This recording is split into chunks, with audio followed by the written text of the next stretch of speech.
Happy Sunday and welcome to our weekly discussion program, Moral Side of the News. We're glad you're alongside. I'm John Blim with the WHAS Crusade for Children. With me this week is once again a distinguished panel. Dr. James Zetta Ferguson, St. Peter's United Church of Christ, President and CEO, Molo Village CDC.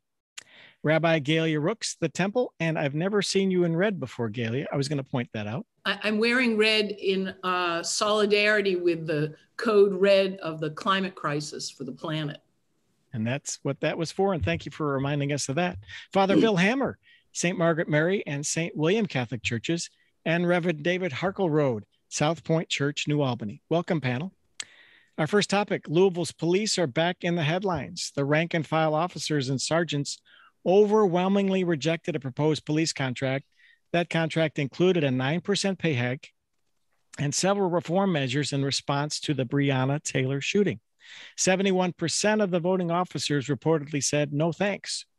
Panelists, from the outside, a 9% pay hike is something most people do not see these days, but it apparently wasn't enough to offset some more requirements surrounding discipline and drug testing.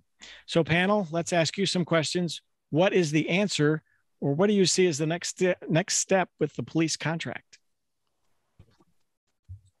Big difference between what is the answer and what is the next step. I think it does have to be done step by step. And I just want to point out, in case anyone is not aware, a 9% pay increase sounds like a huge amount.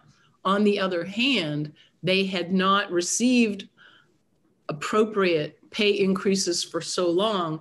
I believe that the feeling of not the lieutenants and detectives and stuff, but your average police officer is feeling like that is still not enough. And there are other issues also. I just threw that out there. Just say along that same line, again, I'm not involved in the exact number crunching going on in terms of that, but my understanding is that some might be trying to link it to also the other reform measures, but I think, at least anecdotally, what was being put out is that most of the officers were quite comfortable with most of the reforms. It's just like Ailey was pointing out, that percentage of increase, which at least for 1 year would sound like a lot. But also, again, I'm not able to crunch the numbers, but I think many were saying that still keeps them below, even at that 9%, they're still below a lot of the neighboring police forces. And so, I guess, being a nation founded on capitalism, you do have a right, in a sense, to ask for competitive wages. I mean, we're running the same thing many times in our schools. How do you fulfill the openings that are happening, say, such as, an IT person who can do much better in probably, the public forum as opposed to teaching in the school. And I think it does sometimes come down to, well, you see your vocation. And I do think, a lot of times people are willing to accept other things because they see this as a calling they've gotten. I'm going to say, I'm probably, oftentimes pastors are not always, the ones who receive the highest compensation on the staff. But that doesn't mean that I don't accept that as part of my vocation. And so I think that's part of the negotiations that go on back and forth. But, if a person can get a better job somewhere else, I'm not sure why you would ask a person to make that sacrifice for the benefit of their family, unless you really do see it as a vocation in that particular line of work. So even if you see it as a vocation, apparently other police forces in neighboring communities are offering higher pay. And I also appreciate what you said about teachers, because I always say we should pay teachers like brain surgeons so that only the best and brightest and most committed are there. And it should, police officers are putting their lives in the line of duty every single day. I think they deserve to be well compensated. Yeah, I would just jump in and say, I strongly agree that this is not primarily about a desire not to be accountable or not to be transparent. I think there are other things at play here. I do think money is part of it. I think a lot of this just has to do with the fact that the police department has not been well supported by the leadership, and that goes from financial to other areas as well. But I think you can't pay someone enough to just stay and endure a toxic work environment. And the city has not supported their police officers in this past year. We've seen a lot of things that I think make it hard for an officer to want to stay with the kind of leadership that's been in place. And yeah, I have some friends, personal friends who are great people, are accountable people, but have left the Louisville police force for these kinds of reasons. So I think until the leadership is ready to step up and support their police officers, including financially, we're going to continue to see some of this. It's a financial issue, but I also think it's a structural issue. We need to in general and how we want to see that in our community. I know that there have been many boards that have been to deal with those issues, and I'm not sure that all of the that those boards have been shared. And so I think there probably needs to be more public information available about what those issues are. But I also think that we need to start being more creative in how we are going to do policing in this community. I listened this morning where I can't remember what state it was, where they had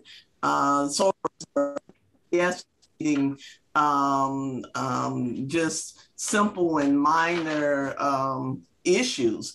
Have something for us to consider here in Jefferson County as well. So I think it's just a matter of us being in tune to what the needs of the communities are, and not just the West End, but the entire Jefferson County community, but being forward thinking in how we can. Yeah, I want to build again also on what James Setta was saying too, that the fact that the whole discussion should not be limited to finances. All of that is oftentimes what the contract is, up and down voting on. But there's no question in every occupation, again, we need to hold people accountable. And it also has to happen internally too, every staffs, school teachers, in the medical community. If we have doctors, nurses, we have whatever the business might be, if there are people who are not living truly the vocation that they're called to do by their practices, by their actions, then there needs to be certainly a sense in which they need to be held accountable for that too as well.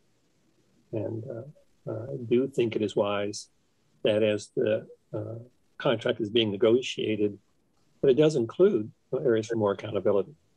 I mean, again, obviously good cops and good anybody, good doctors, good teachers, good everybody would want to make sure that you also accept responsibility of the position you have, that you are in a position at times over life and death in people's lives. And that is so critical to keep a part of the bigger picture. But I do know that vote's going to probably continue to be an issue of, for the most part, probably finances. And I think that's the way it works in our communities. This notion of police officers leaving for smaller communities for better pay, and that's just immediately surrounding Metro Louisville. If this is a growing trend, that must be a concern as well. Yeah, that's what I meant by people are leaving the Metro Louisville Police Department just to not leave policing, but not to leave their careers, but to go to a place where one would imagine it's less stressful in a less metropolitan area. But what people have been talking about is that, they're paid better, and maybe they're respected more, maybe their working conditions are better. But we have lost in the Metro Police Department, we have lost a significant number of officers. And this is certainly not the year. You know, it just, Tyree's death weighs heavily on my heart today. We really have problems in this city, and throwing money at a problem doesn't always fix it. But in this case, you know, I think that more officers on the streets, and I don't want to boil it all down to money either, though. I mean, there are some real concerns there. I think it's interesting that there's not a lot of transparency in exactly what these negotiations are. Transparency being a word that LMPD is not strong on. But you know, there are issues of body cam footage and suspensions and things like that.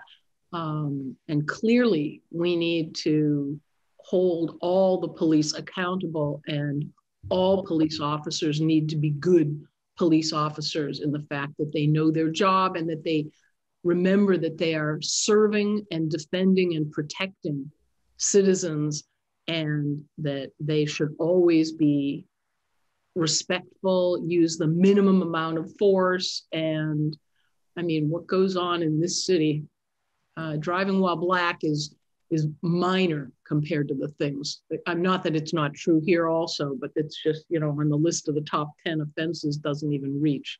So it's serious business.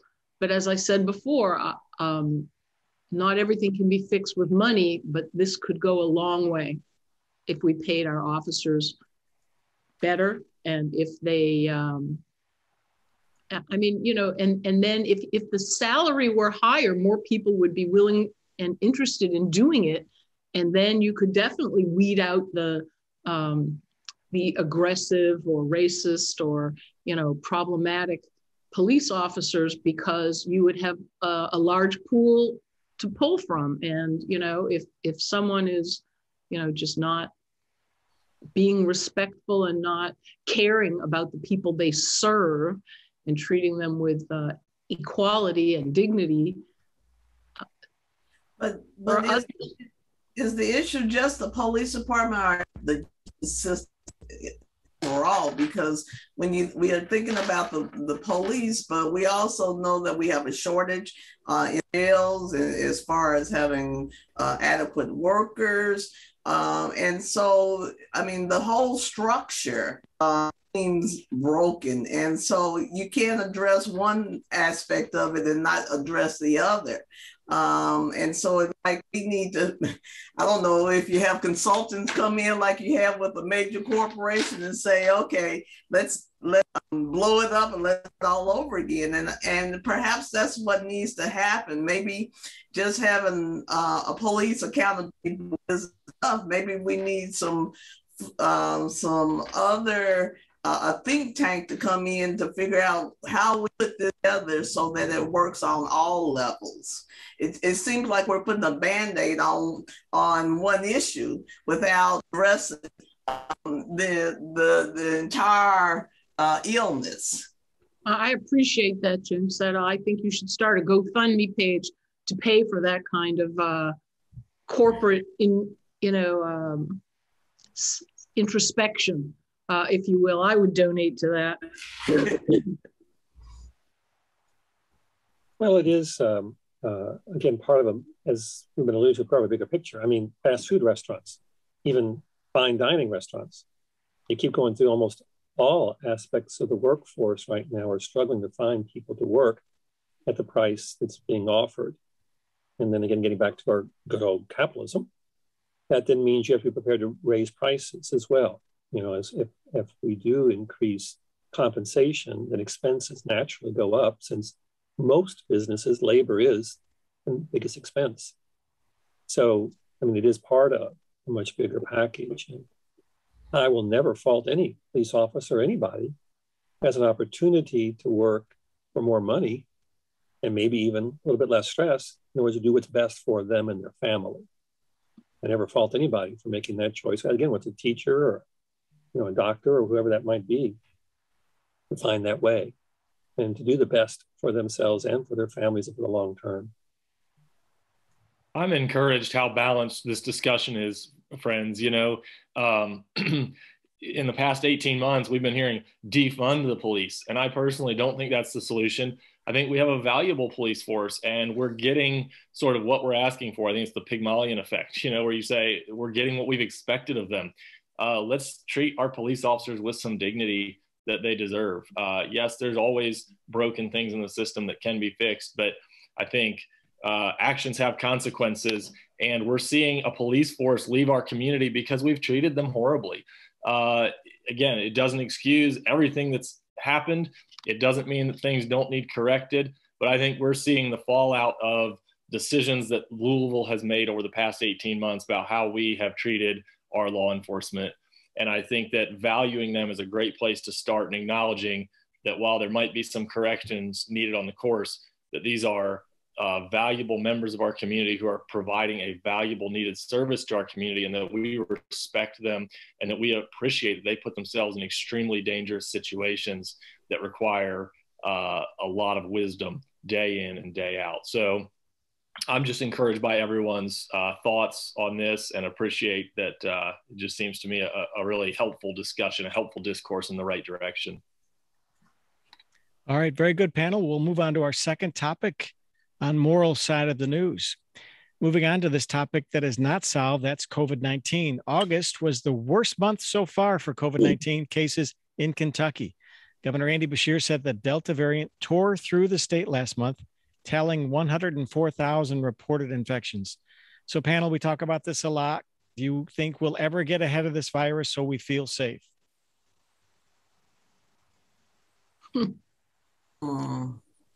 Well, nobody really knows. I mean, I think that's what the silence is speaking volumes. You know, I know people, including some doctors, who say, you know, eventually 75% of us will get the virus. If you're fully vaccinated, then it will be, I can't remember who said this, but someone said, yeah, I was vaccinated and I had COVID, and I got to tell you, I've had hangovers that were worse. So, you know, those people who are vaccinated, who are having breakthrough from Delta, some are asymptomatic, some have very minor symptoms, some have severe symptoms, but very, very few are needing to be hospitalized, and even fewer of those are actually dying. So, you know, we talked about this a couple of weeks ago. To me, the key is to be vaccinated. And I've been reading how the ICU wards are overfilled and there's not enough space. And some people are suggesting that only vaccinated people should get the spaces when there's not enough. And I go back to the wearing a seatbelt, that, you know, that's not to protect anyone but yourself. This goes even more than that. It protects yourself, and it makes a difference in our communities. I don't believe that our senior citizens need to be sacrificed for our personal freedoms. I just feel very strongly that this has been so politicized. I saw a side-by-side of one picture of the map of California side by side. And one was county by county, how the recall on Governor Newsom went. And the other was county by county, you know, the COVID cases, you know, darker red. And it's almost identical, almost identical. This whole thing has become so political.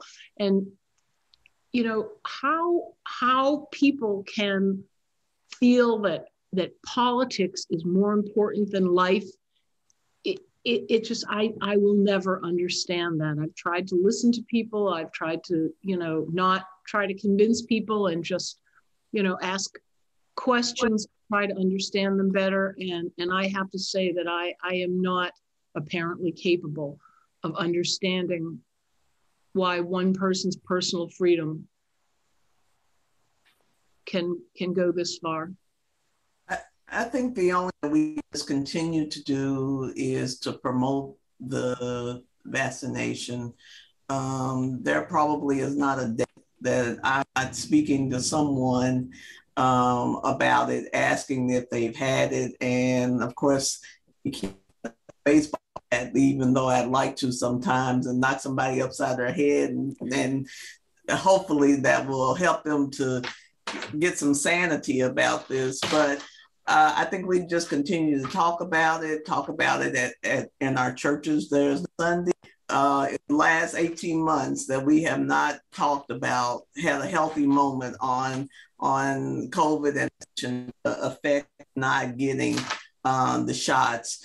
We're in the process of getting the home testing kit so that we can distribute in our community, because brown and Black communities are those that are hit the most in urban areas. And so, you know, we're just trying to stay on the forefront of sure people know that this is a real issue. And unfortunately, I have had several members in the last 2 to 3 weeks that have lost family members to this. And you think that would be a wake-up call for those who are not vaccinated, but they're dug in and still not willing to get vaccinated. So the only thing that I know is just to keep talking about it. And hopefully in doing that, then maybe one person will hear you and the initiative to go get the shot. You know, I think it is highly politicized. And for many of us, because of that, it's not that folks don't care about others. It's that some of us don't trust or have a high confidence in the credibility of the data, or at least the way it's being packaged and presented. I think we can all acknowledge, again, over the past year and a half, we have been told many different things, and we have watched many of the people who told us those things act very hypocritically in opposition to the things they're telling us. And so we've been told all different timeframes. We've been given such an array of information that has been largely politicized. And so it's hard for some of us to believe that this data is true or accurate or being presented in a true or accurate way. And I think that speaks for a lot of the people who are unwilling to get this vaccine, is that we're not getting the full honest story about either COVID or the vaccine.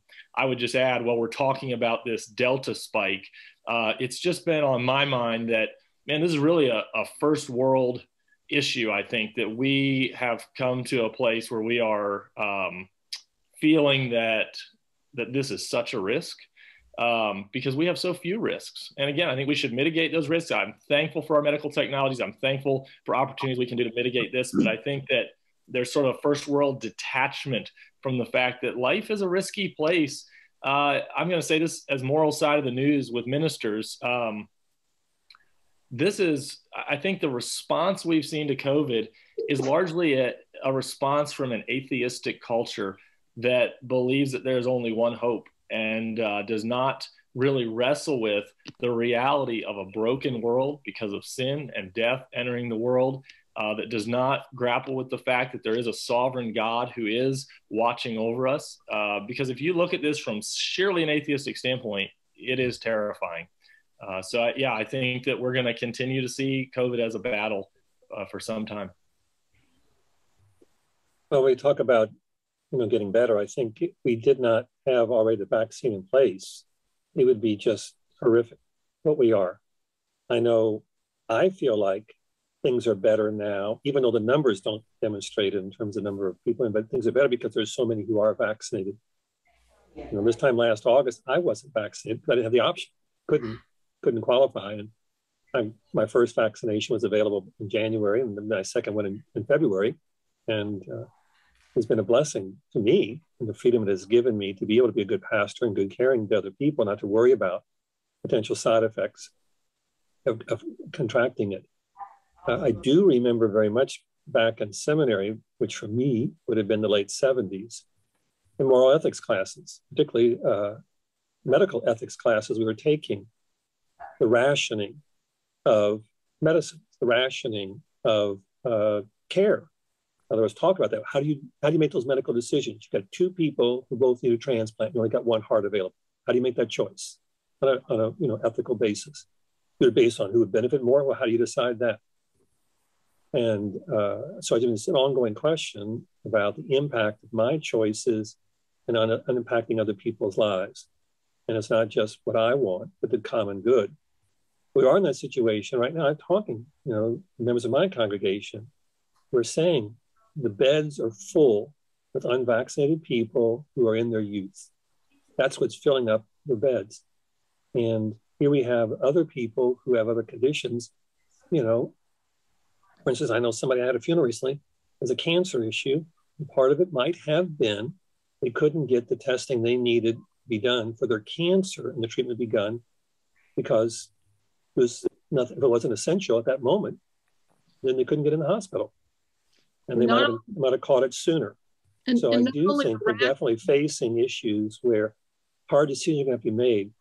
And, if you haven't had your shot, maybe that is where you need to be triaged somewhere else, apart from those who have been trying to care for themselves and care for others. But that is a major ethical issue our doctors and nurses are facing every day. And it's not only the rationing, the burden that this is putting on us financially in terms of healthcare. People aren't really talking about that much. My brother talks about it because he's in that industry, but it's crippling us financially. What the medical costs, there aren't enough ventilators, there aren't enough beds in some areas, and it's bankrupting the medical system. Well, not only that, it's mentally bankrupting the medical system as well as just the human system. How many of us are just overwhelmed with trauma that we're dealing with this disease? It's just horrifying, and it causes us to lose hope. Many people to lose hope, and which are even more needed as ministers, right? Because we have to engage those who have lost hope.